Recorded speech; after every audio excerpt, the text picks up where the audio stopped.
All right, peace. How y'all doing? How y'all doing? Hope your day is going well. It is a hot one. Wherever you're at, I hope you are cool. Right? But let's just dive straight into it. Got some real good energy today. At least as of now, we have some real good energy. Comment the word boot camp, right? Boot camp. We're running out of days. We're running out of hours. That class will jump off tomorrow, 7 through 9 p.m. Eastern Standard Time, right? Comment the word boot camp to make sure that you are a member of that class because that training will be very informative. That training will be very helpful to get you started as a land investor, meaning that we'll be starting from the foundation, right? First thing you need to do to be a good land investor is be credible. What does that mean? We'll be breaking all of that down. What does it mean to be credible as a land investor? How do we make ourselves credible as a land investor, right?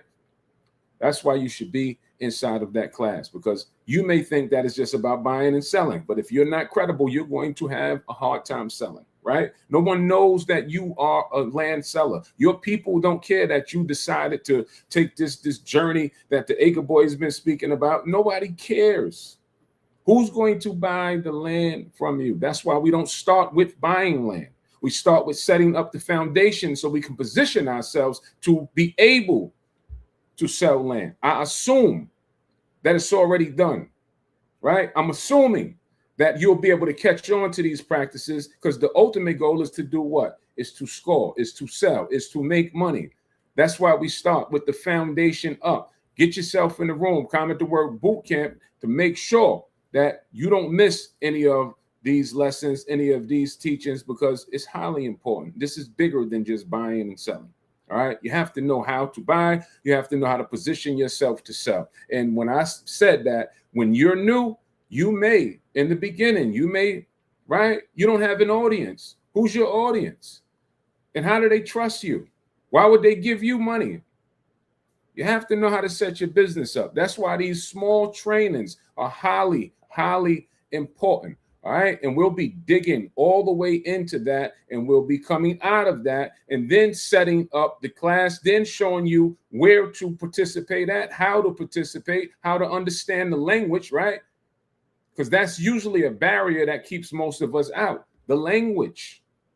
And then when you see some of the language and how it's spelled out, some of us get cold feet and we don't move forward at that time because we don't have a full understanding of what that word or that sentence meant. That's why mentorship. That's why anytime that you could take yourself higher through education, you should. And you should comment the word boot camp. Get yourself in the room. It's going to be really good, really good. Today's topic, invest in bad areas. Is it smart to invest in bad areas? That is the question. My answer is the answer that I give if it was a good area. It's smart to invest anywhere that there is movement.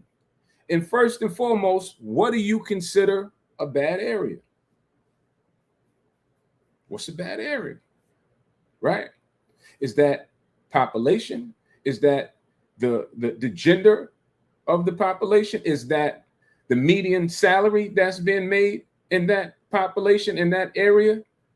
That's the first thing. What do you consider to be a bad area?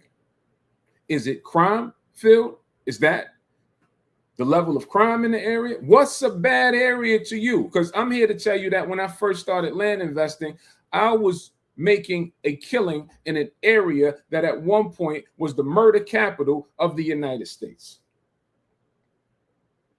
That was Little Rock, Arkansas.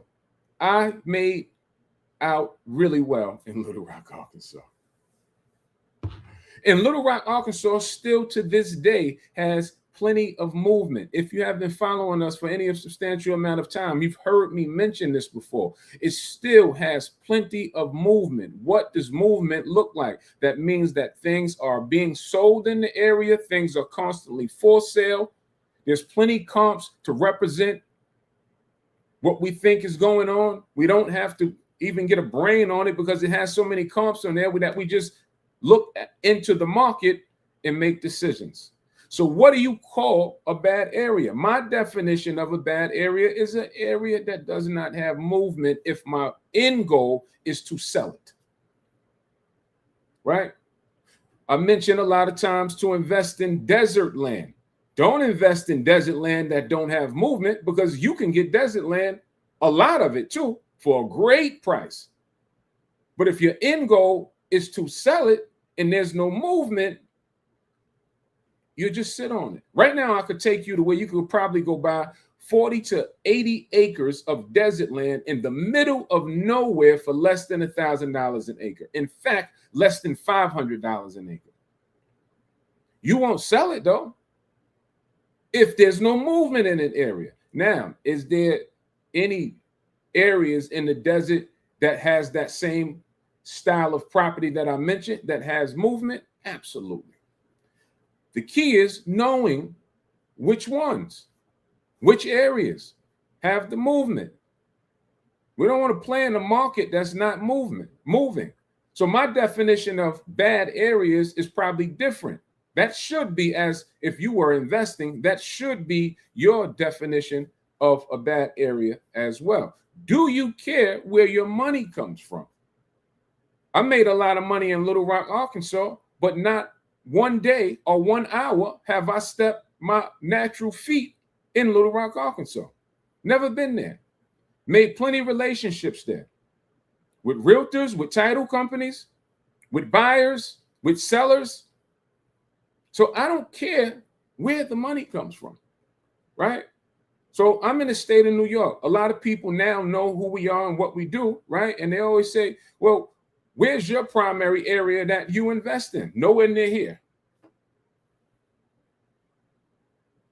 Because I don't have to be there, and I don't care. This makes sense. They have what's called mail outs.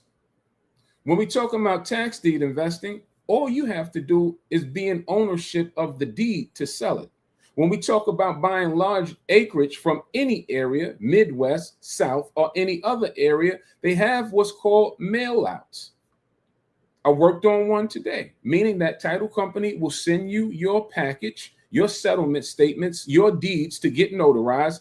Then now this is larger deals. This is deals that go through title. This is not tax deed investing, right? This is when we're dealing with larger acreage, right? Title company will send you package. You'll go in front of a notary, sign the deed in front of a notary, show your ID, and then you'll put it back in the mail. These days, a lot of title companies, when we're doing mail outs, they'll send out a mobile notary. Some years ago, they used to just send the package and you could just sign it and send it back. But clearly, scamming ass nigga. So yeah, the scammers got to that and got over on them. So now they changed that to where they send out a mobile notary when they're doing mail outs. So they'll know to ensure that you are who you say you are. For me, I don't care how they do it. I am who I say I am. I just need to get to the closing table so you can or they can send me my check or wire me my funds. We just need to close. All right. So you don't have to be in these areas. Virtual based business. Sit behind your computer at home. Do the business. Comment boot camp. This won't be a long live. Not today. So comment boot camp. If you want more knowledge on this subject, comment boot camp, right? We need you to show up. Without people in classes, we don't have classes, right? So we need you to show up, come get some information so this can potentially open up a lane for you to invest in. I use the word potentially because culturally, I always feel that we need to exhaust all options, as many as we can. Stocks, crypto, land investing, all we need to look everywhere, because in the times that we live in, you don't know. You don't know. I can tell you this. You're not in the plans. If you look like me, you are not in the plans. You better save yourself. You better give yourself max opportunities. I have been told by people that don't look like me in my inbox that, yo, you're giving too much information out on social media. You're teaching too much. which says to me, man, starting to get some eyes on us. So it is social media. So Wale Acre Boys, God, knock on wood, inshallah, right? Long as we are here, we'll continue to teach. But when you start to get these eyes on you, just saying. So get it while it's good is what I'm saying. All right. Otherwise than that, today is Wednesday. Wednesday is one of my favorite days when it comes to being in the capacity of land investing and teaching, because we do have a private community that we run. We do have a private community that we've been running for the past 4 years with many of investors that's inside of it. This is our training day every Wednesday, 7 p.m. Eastern Standard Time, right? So I look forward to training. I look forward to look at what deals they're bringing to the table. It's always good to see what deals they're investing in, and I look forward to helping as much as I could. So Wednesdays is always good days, busy days, but nevertheless good days, right? So I do have to run. I have to make a phone call. I wanted to stop by and just encourage you to show up tomorrow. Bring a friend. Show up tomorrow. Boot camp, boot camp, boot camp, boot camp. I don't know if we're going to do another boot camp. We done this boot camp. We experimented with the first boot camp, and it was okay. We had a nice class, right? And that was only supposed to be a one-off. And then people inbox, could we do it again? Could we do it again? So here we are, and we're doing it again. So I don't know if this is going to be an ongoing thing. That always depends on you, the audience, right? If it's something that we feel went well and worth our time, then we'll continue to do them. If not, then we find new things to do, because at the end of the day, here's the cold hard truth of the matter. As much as we enjoy teaching, we do have our own business that we run. So I try to do a duality of both because I have to, but I don't necessarily have to teach about tax deed investing. That's just the truth of the matter. All right, so comment boot camp, and I'll see you there tomorrow, 7 p.m. Eastern time. And if you are out and about, hope your AC is working and you're staying cool. All right, get yourself under some AC or a fan or something. Stay hydrated. Peace, love.